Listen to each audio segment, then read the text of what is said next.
Michael Madhusudan দত্তের জীবনে যে কয়েকজন মহান মানুষ বা মহাপুরুষের অবদান অন্যতম উল্লেখযোগ্য, তার মধ্যে একজন হলেন প্রণম্য, আমাদের প্রত্যেকেরই পরিচিত পণ্ডিত ঈশ্বরচন্দ্র বিদ্যাসাগর। তো বিভিন্ন সময়ে মাইকেল মধুসূদন দত্ত জীবনের ভালো সময়ে, জীবনের খারাপ সময়ে, যখনই কোনো রকম কোনো অসুবিধার সম্মুখীন হয়েছেন, তখনই কিন্তু তিনি বিভিন্নভাবে এই মহান মানুষটির কাছ থেকে সাহায্য পেয়েছেন।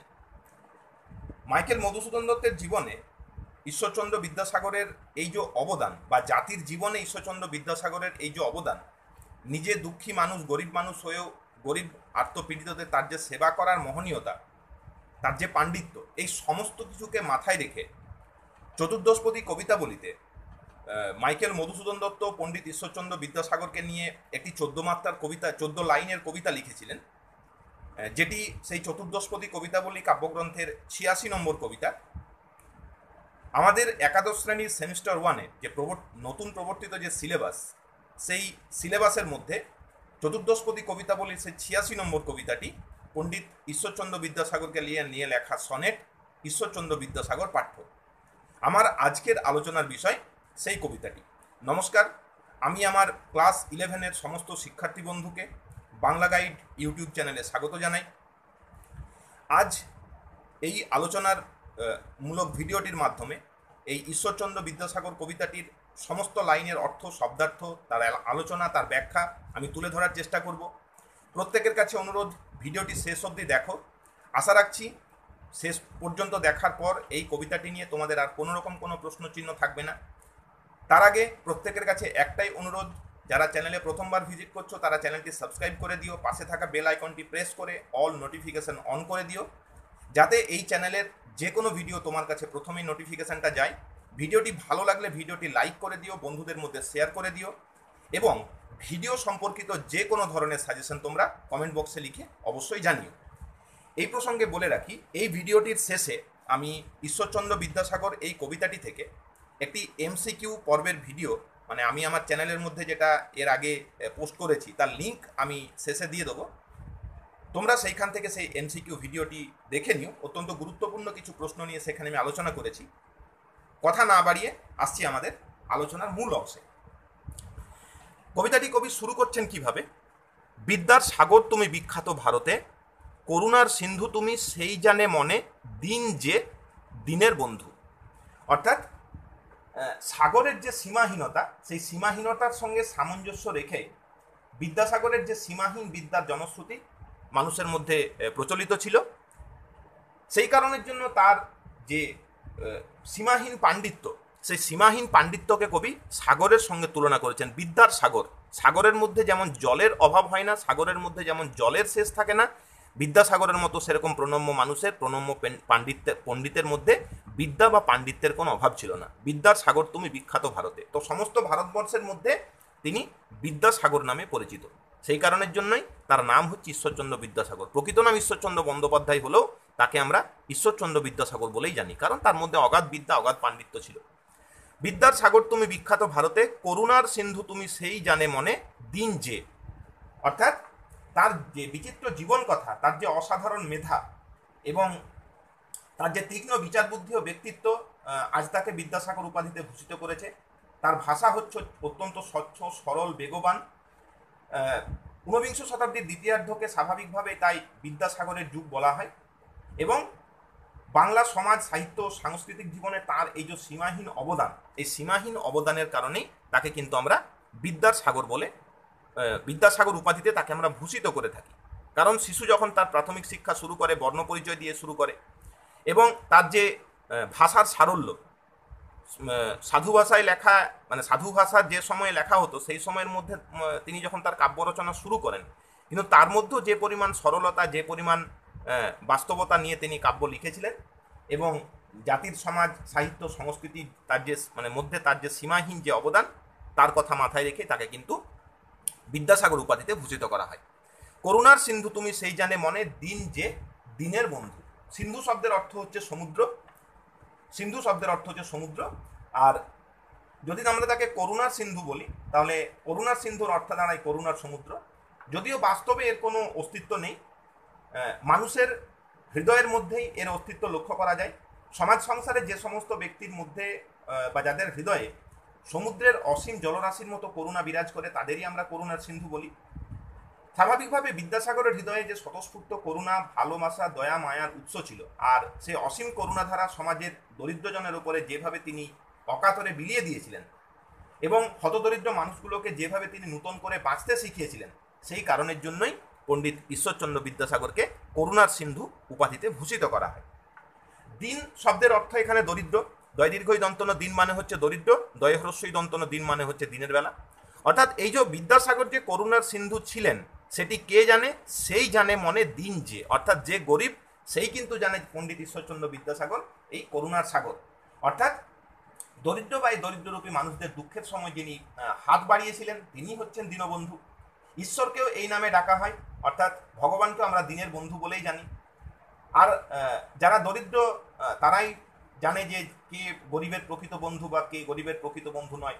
তো এই কারণে এইখানে সেই কারণের জন্যই বিদ্যাসাগরকে দীনবন্ধু রূপটি বা দীনবন্ধু রূপকের মাধ্যমে মানে যে বিশেষিত করা হয়েছে। তো যিনি দরিদ্র ব্যক্তি তিনি একমাত্র এই বিষয়টি উপলব্ধি করতে পারবেন।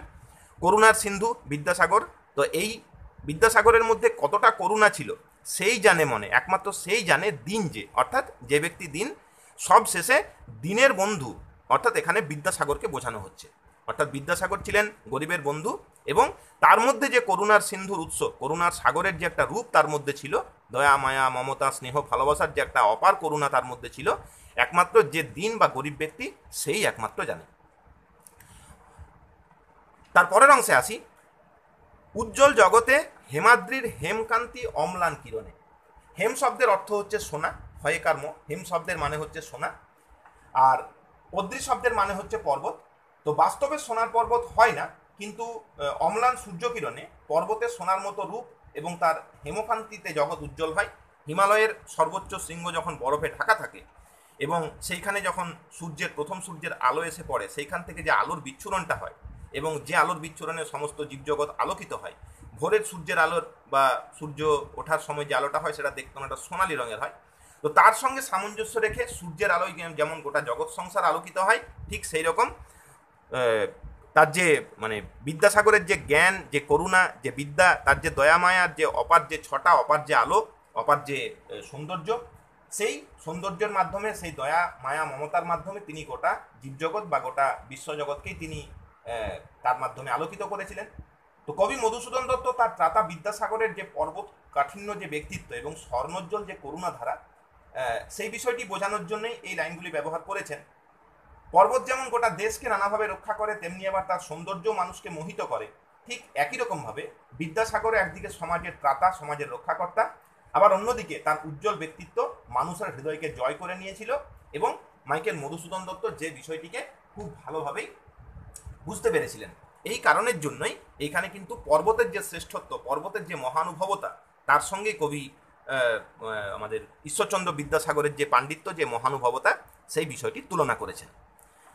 কিন্তু ভাগ্য বলে পেয়েছে মহাপর্বতে, যেজন আশ্রয় লয় সুবর্ণ চরণে, সেই জানে কত গুণ ধরে কত মতে, গিরিশ কি সেবা তার সে সুখ সদনে। অর্থাৎ ভাগ্যগুণে সেই ব্যক্তি বা সেই মহাপর্বতকে যিনি পায়, তার সোনার চরণে যিনি আশ্রয় নেন, সেই গিরিশ্রেষ্ঠ পর্বতকেই তিনি জানেন যে তার মধ্যে কত পরিমাণ গুণ আছে। যারা পর্বতে উঠেছে, যারা পর্বতের সান্নিধ্য পেয়েছে, একমাত্র তারাই জানে যে সেই পর্বতের মধ্যে কি ভালো গুণ আছে না আছে। যারা পর্বতে চড়তে পারেনি তারা তো সেটা জানতে পারবে না। তো পণ্ডিত ঈশ্বরচন্দ্র বিদ্যাসাগরের মতো মহান ব্যক্তিত্বদের প্রত্যক্ষ সাহচর্য যারা পেয়েছেন, স্নেহ, মায়া, মমতা, ভালোবাসা, পাণ্ডিত্যের প্রকাশ যারা পেয়েছেন, তারাই একমাত্র জানেন যে এই মানুষটির মধ্যে কি পরিমাণ পাণ্ডিত্য, কি পরিমাণ দয়া মায়া আছে। তো পর্বশ্রেষ্ঠ হিমালয় হচ্ছে স্বর্ণ প্রসবিনী। যে বা যারা তার সোনার চরণতলে আশ্রয় নেয় তারাই জানে হিমালয়ের অকৃপণ দান কিভাবে মানুষকে পুষ্ট করে। হিমালয় যেমন তার থেকে উৎসারিত নদীর জলধারায় তৈরি করে জনপদ সভ্যতা, তেমনি আবার গাছপালা, ফুল ফল ইত্যাদি মানুষের কল্যাণে নিয়োজিত হয়, যেটা সেইখান থেকে সৃষ্টি হয়।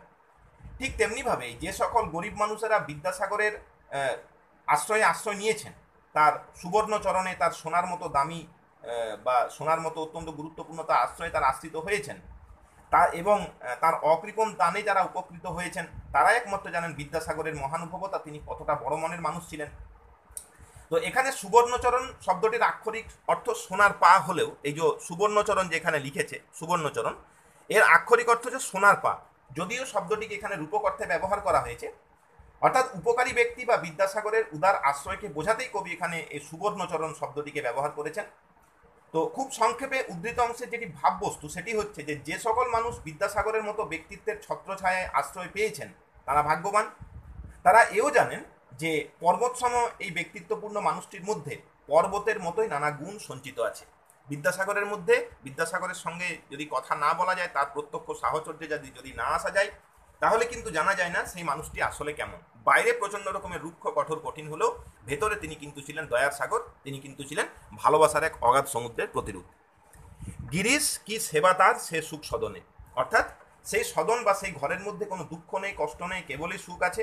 সেই কারণের জন্যই বিদ্যাসাগরের যে প্রত্যক্ষ আশ্রয়, সেই আশ্রয়কে এখানে সুখ সদন বলা হয়েছে। সদন মানে হচ্ছে ঘর, অর্থাৎ বিদ্যাসাগরের আশ্রয়ে মানে যিনি পেয়েছেন বা বিদ্যাসাগরের প্রত্যক্ষ আশ্রয় যিনি লাভ করেছেন, তিনি জানেন যে সেখানে শুধুমাত্র সুখ বিরাজ করে, সেখানে কোনো দুঃখ নেই, কষ্ট নেই। এক্ষেত্রে হিমালয়ের আশ্রয়স্থলকে সুখ সদন বলা হয়েছে। হিমালয়ের সংস্পর্শে এসে দুঃখ জর্জরিত মানুষ যেমন তার সকল দুঃখ কষ্ট ভুলে যায়, ঠিক একই রকমভাবে বিদ্যাসাগরের সান্নিধ্য লাভ করে যে সমস্ত মানুষ, তার সাহায্য লাভ করে যে সমস্ত মানুষ, তারা তাদের সমস্যা মুক্ত হয়ে যেভাবে নূতন জীবন লাভ করে, সেই বিষয়টিকেই কবি এখানে হিমালয়ের রূপকার্থে বিদ্যাসাগরকে বুঝিয়েছেন। হিমালয়ের রূপকের ছলে তিনি বিদ্যাসাগরের মহানুভবতাকে এইভাবেই তুলে ধরেছেন। তো এই ছিল আমাদের প্রথম 8টি অংশের আলোচনা। সনেট হচ্ছে মূলত 14 লাইনের একটি কবিতা। প্রথম 8টি অংশে তার এক ব্যাখ্যা থাকে, পরের 6টি অংশে সেটির বিস্তারিত ব্যাখ্যা থাকে। এইবার আসছি আমরা তার পরবর্তী 6টি লাইনের যে অর্থ। প্রথম অংশের মানে হচ্ছে অষ্টক। এই যে প্রথম যে 8টি লাইন আছে, এই 8টি লাইন হচ্ছে অষ্টক এই অবধি, এবং শেষের যে 6টি লাইন আছে এটিকে বলা হচ্ছে শতক। তো এইবার আসছি আমরা শতকের অংশে। দানেবাড়ি নদীরূপা বিমলা কিঙ্করি যোগাই অমৃত ফল পরম আদরে। তো এইখানে প্রথমে আমরা জেনে নেব যে শব্দগুলোর যে সমস্ত মানেগুলো হয় সেইগুলো। প্রথমে আসছি যে বিমলা শব্দের যে মানে, বিমলা শব্দের মানে হচ্ছে স্বচ্ছ, বিমলা। কিঙ্করি শব্দের মানে হচ্ছে দাসী। তো এই অংশের মানে কবি যেটা বলতে চাইছেন যে প্রথম অংশে আমরা দেখলাম যে যেভাবে তিনি বিদ্যাসাগরকে যে গুণগান করেছেন, তার যে পাণ্ডিত্যের তুলনা করেছেন, পরের অংশে তিনি বলতে চাইছেন যে নদী যেমন দাসী রূপ ধরে বিমলা বা পরিচ্ছন্ন জল দান করে, দানে বাড়ি নদী রূপ বিমলা কিঙ্করি, অর্থাৎ নদী যেমন স্বচ্ছ বা পরিচ্ছন্ন বা নির্মল জল দান করে দাসীর মতো হয়ে, দাসী যেমন আমাদের সেবা করে, নদীও তেমনি তার জল দিয়ে আমাদের সেবা করে। যোগাই অমৃত ফল পরম আদরে, দীর্ঘ গাছেরাও সেরকম দাস রূপ ধরে অমৃতের মতো সুস্বাদু ফল দান করে, ফুলের সুবাসে 10 দিক ভরিয়ে তোলে। গাছ আমাদের ছায়া দান করে, দাসীরা যেমন আমাদের সেবা করে, গাছও ঠিক সেরকমভাবে আমাদের সেবা করে, কখনো ছায়া দিয়ে, কখনো ফুল দিয়ে, কখনো ফল দিয়ে। অর্থাৎ নদী, গাছ এরা যেমন দাসী রূপ ধরে মানুষের সেবা করে, কেউ পরিচ্ছন্ন জল দেয়, কেউ নির্মল জলরাশি জলধারা দেয়, কেউ বা গাছের ছায়া দেয়, ফুল দেয়, ফল দেয়। দানেবাড়ি নদীরূপা বিমলা কিঙ্করি যোগাই অমৃত ফল পরম আদরে দীর্ঘ শিরহ তরুদল দাসরূপ ধরে। দীর্ঘ শিরহ তরুদল মানে হচ্ছে বড় বড় মাথাওয়ালা যে গাছ, অর্থাৎ লম্বা লম্বা যে সমস্ত গাছ, দাসের মতো রূপ ধরে, দাসী রূপ ধরে। পরিমলে ফুলকুল 10 দিশ ভরে, অর্থাৎ সুন্দর বাতাস, ফুল ফল, তার যে সুন্দর গন্ধ 10 দিক সে ভরিয়ে তোলে। দিবসে শীতল শাসী ছায়া বনেশ্বরী নিশায় সুশান্ত নিদ্রা ক্লান্তি দূর করে, অর্থাৎ দিনের বেলায় শীতল শাসী ছায়া আর রাত্রেবেলায় শান্তির নিদ্রা আমাদের সবার ক্লান্তি দূর করে। এক্ষেত্রে বলা ভালো যে বিদ্যাসাগরকে কবি হিমালয় এবং নদী, গাছ, বন ইত্যাদির যে পরোপকারী এবং সেবামূলক যে কাজ, তার রূপকেই কবি এখানে ব্যক্ত করেছেন। তো এক্ষেত্রে দীর্ঘশীর তরু বলতে হিমালয়ের বুকে জন্ম নেওয়া, মানে এই যে দীর্ঘশীর তরুদল যেটি বলছে, তো এই দীর্ঘশীর তরুদল বলতে হিমালয়ের বুকে জন্ম নেওয়া যে সমস্ত বৃক্ষ তাদের কথা বলা হয়েছে। এই সমস্ত গাছগুলি ভৃত্য বা চাকরের মতো হিমালয়ের ছত্রছায়ায় আশ্রিতদের ফুল ফল ছায়া দিয়ে সেবা করে চলেছে। তারা তাদের সুগন্ধ ফুল ফল দিয়ে অপূর্ব সৌন্দর্যে জগৎ ভরিয়ে তোলে। ঠিক যেমনভাবে দিনের বেলায় গাছ আমাদের সুস্নিগ্ধ ছায়া দান করে, মানুষ সেখানে বুক ভরে শ্বাস নিতে পারে, অন্যদিকে রাত্রিতে আবার দান করে ক্লান্তি দূর করা যে সুশান্ত নিদ্রা, অর্থাৎ সুন্দর একটা ঘুমের মাধ্যমে গাছের হাওয়া আমাদের গায়ে লাগে, তার ফলে আমরা যেভাবে আমাদের যে সারাদিনের যে ক্লান্তি, সেই ক্লান্তিকে দূর করতে পারি। এবং অন্যদিকে ঠিক একই রকমভাবে পরম আদরে অর্থাৎ পরম স্নেহে হিমালয় যেমন দাসরূপ ধরে চাকরের মতো তার বা ভৃত্যের মতো তার ছত্রছায়ায় আশ্রিত মানুষদের ক্ষুধা তৃষ্ণা মেটানোর জন্য ফল ও জল দান করে, ঠিক সেরকমভাবে বিদ্যাসাগর মহাশয় সেই সমস্ত মানুষদের যারা তাকে আশ্রয় করে বাঁচতে চেয়েছেন তাদেরও তিনি নানাভাবে সাহায্য করে তাদের জীবন অতিবাহিত করতে নিরন্তর সাহায্য করেছেন। পরিচ্ছন্ন নদী পর্বত গাত্র থেকে জন্ম নিয়ে যেমন নিরবধি দাসীর মতো মানুষের জন্য সমাজের জন্য কাজ করে চলে, মধুকবি বা মাইকেল মধুসূদন দত্ত তার সেবা ও কল্যাণকামী মনোভাব নিয়ে নদীর মতো প্রবাহধারা অব্যাহত রেখেছেন এবং একই সঙ্গে বিদ্যাসাগরের মহানুভবতাকেও তিনি কিন্তু নিজের জীবনের মধ্যে গ্রহণ করেছেন। তো হিমালয়রূপী বিদ্যাসাগরের কল্যাণকামী দিকগুলিকে কবি হিমালয় থেকে জন্ম নেওয়া এরকম নদী গাছ ফুল ফল ইত্যাদির সঙ্গে তুলনা করেছেন। অর্থাৎ এক কথায় এই সমস্ত উপমা বা উদাহরণের অন্তরালে বিদ্যাসাগরের কাছে পরম কৃতজ্ঞ কবি মাইকেল মধুসূদন দত্ত তার শিক্ষা দয়া মায়ার মতো সুকোমল যে মতিগতিগুলির প্রশংসা করেছেন, তার যে প্রত্যক্ষ সান্নিধ্য পেয়েছেন, সেই সান্নিধ্যের কথাই তিনি এখানে তুলে ধরেছেন।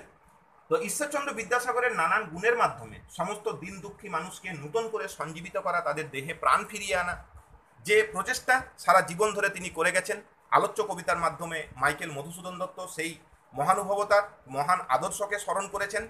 নিজের জীবনে একই সঙ্গে পণ্ডিত ঈশ্বরচন্দ্র বিদ্যাসাগরের যে অবদান তাকেও কবি ভুলে যাননি। আমাদের ঈশ্বরচন্দ্র বিদ্যাসাগর কবিতার আলোচনাটি এইখানে শেষ হলো। আলোচনাটি তোমাদের কেমন লাগলো কমেন্ট বক্সে লিখে অবশ্যই জানিও। ভিডিও সম্পর্কিত যে কোনো ধরনের সাজেশন কমেন্ট বক্সে অবশ্যই লিখবে। ক্লাস 11-এর বাকি কবিতার আলোচনা নিয়ে খুব শীঘ্রই তোমাদের সঙ্গে দেখা হবে। চ্যানেলটির দিকে প্রত্যেকটি মুহূর্তে নজর রাখো, এখানে অনেক গুরুত্বপূর্ণ ভিডিও আমি এনে থাকি, যে ভিডিওগুলো আশা রাখি তোমাদের অনেক উপকারে আসবে। আজকে এইটুকু আলোচনার পরিধি আজ এইটুকুই। প্রত্যেকের সুন্দর ভবিষ্যৎ কামনা করে সেমিস্টার 1-এ প্রত্যেকের ভালো পরীক্ষা হবে এই আশা রেখে আজকের ভিডিও শেষ করছি। দেখা হবে পরবর্তী কোনো ভিডিওতে, পরবর্তী কোনো আলোচনাতে।